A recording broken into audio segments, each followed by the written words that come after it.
Morning guys. ನಮ್ಮ ಚಾನೆಲ್ನ first video ಬರ್ತಾ ಇದೆ. ಏನಪ್ಪ ಅಂತಂದರೆ DVP ಅಂದರೆ ಡಿಜಿಟಲ್ ವೋಟಿಂಗ್ ಪ್ಲಾಟ್ಫಾರ್ಮ್.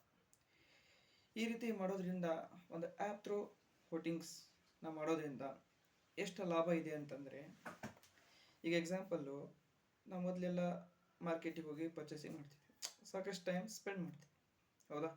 ಈಗ ಮನೆಯಲ್ಲಿ ಕೂತ್ಬಿಟ್ಟು ನಾವು ಕಾಮರ್ಸ್ ಥ್ರೂನ ಮಟೀರಿಯಲ್ಸ್ ನಮಗೆ ಏನು ಬೇಕೋ ಅದನ್ನು ಪರ್ಚೇಸ್ ಮಾಡ್ತೀವಿ ಅಲ್ವಾ?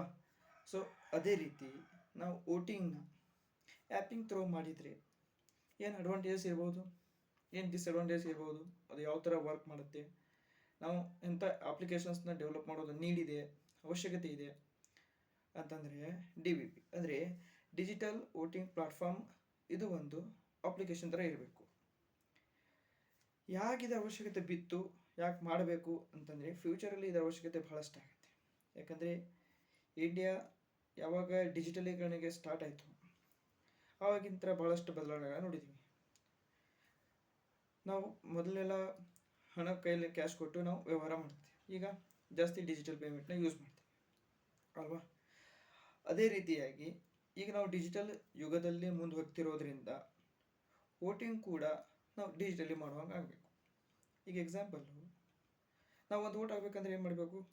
ಎಲ್ಲೋ ಕೆಲಸಕ್ಕೆ ಹೋಗಿರ್ತೀವಿ, ಊರಿಗೆ ಬರಬೇಕು, ನಮ್ಮ ಲೊಕ್ಯಾಲಿಟಿಯಲ್ಲಿ ಬರುತ್ತೆ, ಅಲ್ಲಿಗೆ ವೋಟಿಂಗ್ ಆಗಬೇಕು.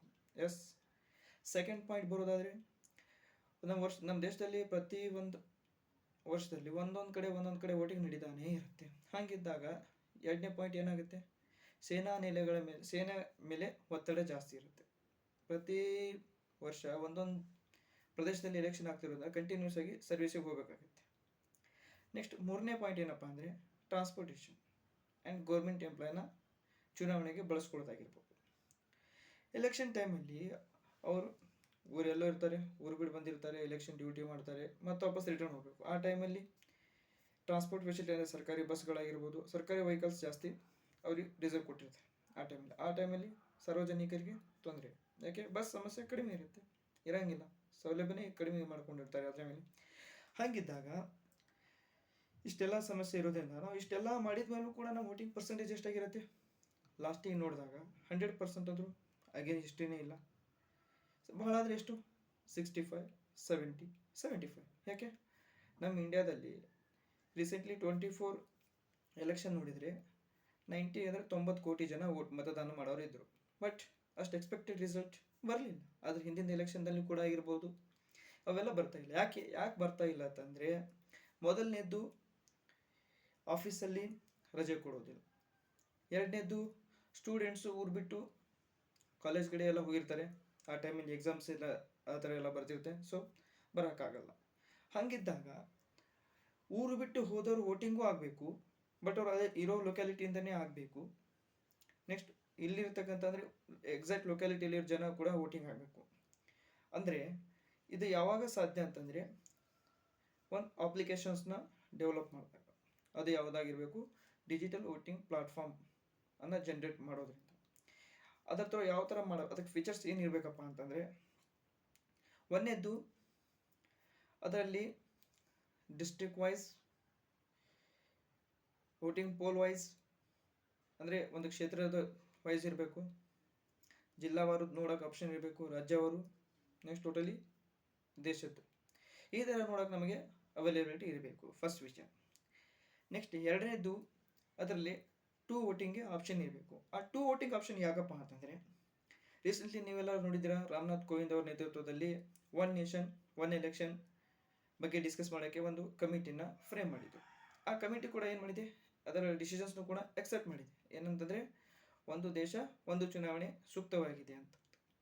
ಈಗ ಅದನ್ನು ಇಂಪ್ಲಿಮೆಂಟ್ ಮಾಡಬೇಕಂದ್ರೆ ಸ್ವಲ್ಪ ಜನ ರಾಜ್ಯದ ರಾಜಕಾರಣಿಗಳ ಯೋಚನೆ ಏನಪ್ಪ ಅಂತಂದರೆ, ಈಗ ನಾವು ಒಂದೇ ಟೈಮಲ್ಲಿ ರಾಜ್ಯದ್ದು ಮತ್ತು ಕೇಂದ್ರದ್ದು ವೋಟಿಂಗ್ ಮಾಡೋ ಟೈಮಲ್ಲಿ ಈಗ ನಾವು ಮಾಡ್ತಿರೋದೇನು?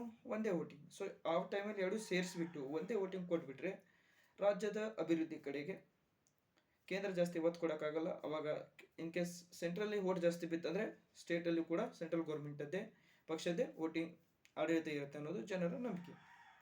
ಬಟ್ ಈ ಪ್ರಾಬ್ಲಮ್ ಸಾಲ್ವ್ ಮಾಡಬೇಕಂದ್ರೆ ನಮ್ಮ ಹತ್ರ ಇರೋದು ಇದು DVP. ಯಾಕಂದರೆ ಈ DVPಯಿಂದ ಏನು ಮಾಡ್ಬೋದಪ್ಪ ಅಂತಂದರೆ, ಒಂದು ಅದರಲ್ಲಿ ನಾವು ಎರಡು ಕ್ಲಿಕ್ಕಿಂಗ್ ಆಪ್ಷನ್ಸ್ನ ಕೊಡಬೇಕು. ಒಂದು ಸೈಡು ಸ್ಟೇಟು, ಇನ್ನೊಂದು ಸೈಡು ಸೆಂಟ್ರಲ್. ಯಾಕಪ್ಪ ಅಂತಂದರೆ ನಾವು ಸ್ಟೇಟ್ ಅಡ್ಮಿನಿಸ್ಟ್ರೇಷನ್ ಕೂಡ ಗಮನದಲ್ಲಿ ಇಟ್ಕೋಬೇಕಾಗತ್ತೆ. ಅದೇ ರೀತಿಯಾಗಿ ಕೇಂದ್ರದ ಅಡ್ಮಿನಿಸ್ಟ್ರೇಷನ್ ಕೂಡ ಗಮನದಲ್ಲಿ ಇಟ್ಕೊಂಡು ನಾವು ಸಪ್ರೇಟ್ ವೋಟಿಂಗ್ನ ಅಂದರೆ ಸಪ್ರೇಟ್ ಕ್ಲಿಕ್ ಆಪ್ಷನ್ನ ಪ್ರೊವೈಡ್ ಮಾಡಬೇಕು. ನೆಕ್ಸ್ಟ್ ಬಂದುಬಿಟ್ಟು ಅದರ ಲಾಗಿನ್ ಐ ಡಿ ಬಂದುಬಿಟ್ಟು ಅವರವರ ವೋಟಿಂಗ್ ಐ ಡಿ ಆಗಿರಬೇಕು. ನೆಕ್ಸ್ಟು ಈ ಅಪ್ಲಿಕೇಶನ್ನು ಬಯೋಮೆಟ್ರಿಕ್ ಥ್ರೂ ವೋಟಿಂಗ್ ಆಪ್ಷನ್ನ ಕೊಡಬೇಕು. ಯಾಕಪ್ಪ ಅಂತಂದರೆ ಇನ್ ಕೇಸ್ ನಾವು ಬಯೋಮೆಟ್ರಿಕ್ ಆಪ್ಷನ್ ಕೊಡಲಿಲ್ಲ ಅಂತಂದರೆ ವೋಟ್ ಯಾರು ಮಾಡ್ತಿದ್ದಾರೆ ಅನ್ನೋದು ನಮಗೆ ಗೊತ್ತಾಗಕ್ಕೆ ಸಾಧ್ಯನೇ ಇಲ್ಲ. ಇನ್ ಕೇಸ್ ನಮ್ಮ ಮನೆಯಲ್ಲಿ 4 ಜನ ಇರ್ತಾರೆ ಅಂತ ಅಂದ್ಕೊಳ್ಳೋಣ, ಅವಾಗ ಯಾರೋ ಒಬ್ರು ಹೋಗ್ತಾರೆ, ವೋಟ್ರದ್ದು ವೋಟಿಂಗ್ ಕಾರ್ಡ್ ಒಯ್ದುಬಿಟ್ಟು ಲಾಗಿನ್ ಆಗಿಬಿಟ್ಟು ತಾನೇ ವೋಟಾಗಿ ಬಂದುಬಿಡ್ತಾರೆ, ಯಾರಿಗೆ ಬೇಕು ಅವರಿಗೆ. ಸೊ ಈ ರೀತಿ ತಪ್ಪಿಸ್ಬೇಕಂತಂದರೆ ಇದಕ್ಕಿಂತ ಮುಂಚೆ ನಾವು ಒಂದು ಪಾಯಿಂಟ್ನ ಮಾಡ್ಕೋಬೇಕು. ಏನಪ್ಪ ಅಂತಂದರೆ ನಮ್ಮ voter I D database Aadhaar ಡಾಟಾಬೇಸ್ಗೆ ಲಿಂಕ್ ಇರಬೇಕು. ಯಾಕಂದರೆ ಒಬ್ಬ ವ್ಯಕ್ತಿ ಹೋಗಿ ಬಯೋಮೆಟ್ರಿಕ್ನ ಪ್ರೆಸ್ ಮಾಡಿದಾಗ ಆ voter I D Aadhaar card link ಇದ್ಮೇಲೆ ಯಾವ ವ್ಯಕ್ತಿ ವೋಟ್ ಒತ್ತಿದ್ದಾನೋ ಕಾನ್ಫಿಗರೇಷನ್ ಸಿಗುತ್ತೆ. ಅದಾದ ಮೇಲೆ ಇನ್ ಕೇಸ್ ಒಬ್ಬ ವ್ಯಕ್ತಿ ಒತ್ತಿದ ಮೇಲೆ ಅದೇ ಐ ಡಿಗೆ ಇನ್ನೊಬ್ಬರು ಒತ್ತಕ್ಕೆ ಹೋದರೆ ನಮಗೆ ಅದು ಗೊತ್ತಾಗಬೇಕು, ಏನು ಕಳ್ಳ ವೋಟು ಅಂತ ಗೊತ್ತಾಗಬೇಕು. ಇಷ್ಟು ಆಪ್ಷನ್ಸ್ ಇರಬೇಕು. ಆವಾಗ ನೆಕ್ಸ್ಟ್ ಇದಕ್ಕೆ ಭಾಳಷ್ಟು ಸುರಕ್ಷತಾ ಕ್ರಮಗಳನ್ನು ಕೈಗೊಂಡಿರಬೇಕು. ಯಾಕೆಂದರೆ ಈಗೆಲ್ಲ ನಾವು ನೋಡ್ತಿರೋ ಪರಿಸ್ಥಿತಿಯಲ್ಲಿ ಹ್ಯಾಕಿಂಗ್ ಆಗಿರ್ಬೋದು, ಸೈಬರ್ ಕ್ರೈಮ್ಸ್ ಇವೆಲ್ಲ ಜಾಸ್ತಿ ಆಗಿರುತ್ತೆ. ನೆಕ್ಸ್ಟ್ ಅದು ಆದಮೇಲೆ ಇಷ್ಟೆಲ್ಲ VVPAT VVM ಥ್ರೂ ವೋಟ್ ಮಾಡ್ತಿದ್ರು ಕೂಡ ಎಷ್ಟೋ ಜನ ಹೇಳ್ತಿದ್ದಾರೆ ಎಲೆಕ್ಟ್ರಾನಿಕ್ಸ್ ಡಿವೈಸ್ನ ಹ್ಯಾಕ್ ಮಾಡ್ಬೋದು, ಅದು ಇದು ಅಂತ ಎಲ್ಲ ವಿವಾದಗಳೆಲ್ಲ ಬರ್ತಿರ್ತವೆ. ಸೊ ಅವನ್ನೆಲ್ಲ ಜಾಸ್ತಿ ತಲೆ ಕೆಡಿಸ್ಕೋಬಾರ್ದು. ಸೊ ಪ್ರೆಸೆಂಟ್ ಸಿಚುವೇಶನ್ನ ಅಪ್ಗ್ರೇಡೇಷನ್ ಮಾಡೋದು, ನಮ್ಮ ಮುಂದೆ ಇರ್ತಕ್ಕಂಥ ಪ್ರಾಬ್ಲಮ್ನ ಫೇಸ್ ಮಾಡಿ ಆ ಪ್ರಾಬ್ಲಮ್ನ ದೂರ ಮಾಡೋದು ನಮಗೆ ಬೇಕಾಗಿರೋ ಸೊಲ್ಯೂಷನ್. ಸೊ ಇಷ್ಟೆಲ್ಲ ಫೀಚರ್ಸು ಆ ಅಪ್ಲಿಕೇಶನ್ ಹೊಂದಿರಬೇಕು. ಇದು 1ನೇ ಪಾಯಿಂಟ್. ನೆಕ್ಸ್ಟ್ ಸ್ವಲ್ಪ ಜನ ಹೇಳ್ತಾರೆ ಇದರಿಂದ ಹ್ಯಾಕಿಂಗ್ ಚಾನ್ಸಸ್ ಇರುತ್ತೆ, ಅದು ಇದು ಅಂತ. ಈಗ ನಾವು ಬ್ಯಾಂಕಿಂಗ್ ಮಾಡ್ತಿದ್ದೀವಿ ಅಂತಂದ್ರೂ ಕೂಡ ನಾವು ಆ ಸಮಸ್ಯೆನ ಎದುರಿಸ್ತಿದ್ದೀವಿ, ಹೌದಾ? ಆನ್ಲೈನ್ ಟ್ರಾನ್ಸಾಕ್ಷನ್ ಮಾಡಿದರೂ ಕೂಡ ನಾವು ಎಷ್ಟೋ ಸಮಸ್ಯೆಗಳನ್ನ ಎದುರಿಸ್ತಿದ್ದೀವಿ. ಪ್ರತಿಯೊಂದು ಕ್ಷೇತ್ರದಲ್ಲಿ ತಪ್ಪು ಮಾಡೋರ್ನಂತೂ ನಾವು ಯಾರೂ ಹಿಡಿದು ತಡೆಯೋಕ್ಕಾಗಲ್ಲ, ಬಟ್ ಅದರಿಂದ ನಾವು ಬಚಾವ್ ಆಗುವಂಥ ಕೆಲಸನ ಮಾಡ್ಕೋಬಹುದು. ಸೊ ಅದೇ ರೀತಿ ಈ ಅಪ್ಲಿಕೇಶನ್ನ ಡೆವಲಪ್ ಮಾಡೋರು ಕೂಡ ಅದಕ್ಕೆ ತನ್ನದೇ ಆದ ಸುರಕ್ಷತಾ ಕ್ರಮಗಳನ್ನು ಅಳವಡಿಸಬೇಕಾಗಿರುತ್ತೆ. ಎಕ್ಸಾಂಪಲು ಫೈರ್ವಾಲ್ ಆಗಿರ್ಬೋದು, ಪ್ರೊಟೆಕ್ಷನ್ಸ್. ಅಂದರೆ ಇದಕ್ಕೆ ಹ್ಯೂಜ್ ಡಾಟಾಬೇಸ್ ಅಂದರೆ ಭಾಳಷ್ಟು ದೊಡ್ಡದಾಗಿಂಥ ಸರ್ವರ್ ಬೇಕಾಗಿರುತ್ತೆ. ಯಾಕಂದರೆ ಅಷ್ಟೊಂದು ದೊಡ್ಡ ಡಾಟಾನ ನಾವು ಒಂದು ಅಪ್ಲಿಕೇಶನ್ ಹಾಕ್ತಿರ್ತೀವಿ ರಾಜ್ಯದ್ದು ಯಾವುದೋ ಪೋರ್ಟಲಲ್ಲಿ, ಅದೇ ಕೂಡ ವರ್ಕ್ ಆಗ್ತಿರಲ್ಲ ಒಮ್ಮೊಮ್ಮೆ ಅಂತ ಹೇಳ್ತಾರೆ. ಸೊ ಒಂದೇ ಜನಕ್ಕೆ ಅಷ್ಟೆಲ್ಲ ವೋಟಿಂಗ್ ಹಾಕೋದ್ರಿಂದ ಒಂದನೇದು ಶಿಫ್ಟಿಂಗ್ ವೋಟಿಂಗ್ನ ತಪ್ಪಿಸ್ಬೋದು. ಶಿಫ್ಟಿಂಗ್ ವೋಟಿಂಗ್ ಅಂತಂದರೆ ಈಗ ಒಂದೊಂದು ಪ್ಲೇಸ್, ಈಗ ಎಕ್ಸಾಂಪಲು 2024 ಚುನಾವಣೆ ನಡೀತು ಲೋಕಸಭೆ, ಅದರಲ್ಲಿ 7 ಹಂತದಲ್ಲಿ ಮತದಾನ ನಡೀತು. ಅಂದರೆ ಒಂದೊಂದು ಪ್ರದೇಶಕ್ಕೆ ಈ ಡೇಟು ಅಂತ ಫಿಕ್ಸ್ ಮಾಡ್ಕೊಂಡಿತ್ತು ಅಲ್ವಾ? ಸೊ ಇದು ಏಕಕಾಲದಲ್ಲಿ ಮಾಡೋದ್ರಿಂದ ಇದಕ್ಕೆ ಡಾಟಾಬೇಸ್ ಆಗಿರ್ಬೋದು, ಸರ್ವರ್ ಸ್ಟ್ರಾಂಗ್ ಆಗಿರಬೇಕು.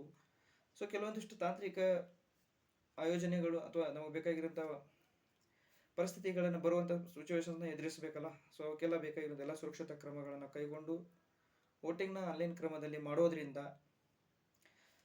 ಸಾಕಷ್ಟು ಪ್ರಾಬ್ಲಮ್ಸ್ ಈಗೇನು ಡಿಸ್ಕಸ್ ಮಾಡಿದ್ದೀವಿ ಇಂಥ ಹಲವಾರು ಸವಾಲುಗಳನ್ನು ಎದುರಿಸ್ಬೋದು. ಇದರ ಜೊತೆಗೆ ನೋಡ್ತಕ್ಕಂಥ ವ್ಯೂವರ್ಸ್ ಆಗಿರ್ಬೋದು ಅಥವಾ ಇದನ್ನು ಬೇರೆಯವರಿಗೆ ಶೇರ್ ಮಾಡ್ತಕ್ಕಂಥ ವ್ಯೂವರ್ಸ್ ಆಗಿರ್ಬೋದು, ಲೈಕ್ ಮಾಡಿ, ಶೇರ್ ಮಾಡಿ, ಕಮೆಂಟ್ ಮಾಡೋದ್ರ ಜೊತೆಗೆ ಈ ಒಂದು ವಿಚಾರ, ಈ ಒಂದು ಐಡಿಯಾ ಮೇಲೆ ನಿಮ್ಮ ಒಪಿನಿಯನ್ ಏನು ಅಂತ ತಿಳಿಸೋದನ್ನು ಯಾರೂ ಕೂಡ ಮರಿಬೇಡಿ. 1 ನೇಷನ್ 1 ಎಲೆಕ್ಷನ್ ಅನ್ನೋದು ಎಲ್ಲರ ಬಯಕೆ ಆಗಿದೆ. ಮುಂದೊಂದು ದಿನ ಅದು ಡೆಫಿನೆಟ್ಲಿ ಆಗುತ್ತೆ. ಅದಕ್ಕೆ ನಾವೆಲ್ಲರೂ ಸಿದ್ಧವಾಗಬೇಕು. ಅದು ಯಾವ ಥರ ಅನ್ನೋದಕ್ಕೆ ನಮ್ಮ ಕೂಡ ಈ ಬದಲಾವಣೆ ಒಂದು ಪರ್ವ ಅನ್ನೋದು ಮುಂದೆ ನಡಿಬೇಕಂತಂದರೆ ಇಂಥ ಬದಲಾವಣೆಗಳು ಕೂಡ ಕ್ಷಣಕ್ಕೆ ಅವಶ್ಯಕವಾಗಿರುತ್ತೆ.